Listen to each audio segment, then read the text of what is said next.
Increment decrement operator है। C++ provide increment and decrement operator, this unary operator, क्योंकि single operator के साथ use करते हैं। The operator that is use to add one value, double plus sign is called increment operator. ये एक value increase करने के लिए इस्तेमाल होता है, और अगर एक से ज्यादा वैल्यू आपने इंक्रीज करवानी तो आप बताएंगे कि कितनी वैल्यू आप चेंज करना चाह रहे हैं। पोस्ट फिक्स इंक्रीमेंट और prefix increment, when the increment operator is written after the variable name that is called postfix increment. Post का मतलब बाद में ही होता है, A plus plus postfix है, और प्लस प्लस ए होता तो ये आपका प्री फिक्स इंक्रीमेंट है।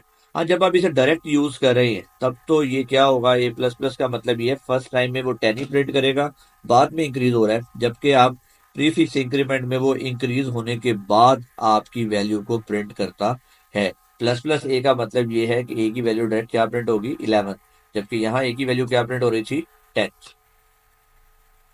इसी तरह अगर इंक्रीमेंट ऑपरेटर समझ आ गया है तो अंडरस्टूड है डिक्रीमेंट ऑपरेटर बिल्कुल सेम काम है, बस इनवर्स काम है।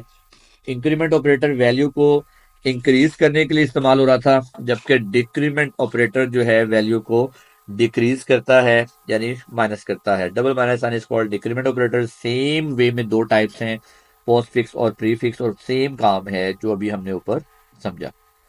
ये उसने एग्जांपल दी हुई है।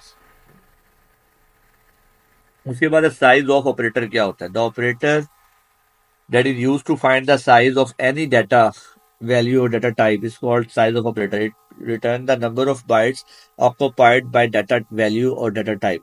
यानी उसका साइज जो आप वैल्यू यूज कर रहे हैं और उसकी डाटा टाइप की साइज फाइंड करने के लिए आप साइज ऑफ ऑपरेटर यूज करते हैं। Variable equal to size of data type, direct आप यूज करते हैं कैसे जी, ये उसने एग्जांपल दी हुई है। Size of int equal to size of int and L, तो ये इंटीजर का साइज क्या होता है 2, लॉन्ग इंट के क्या होता है 4, ये सारा उसका साइज बताने के लिए इस्तेमाल होता है।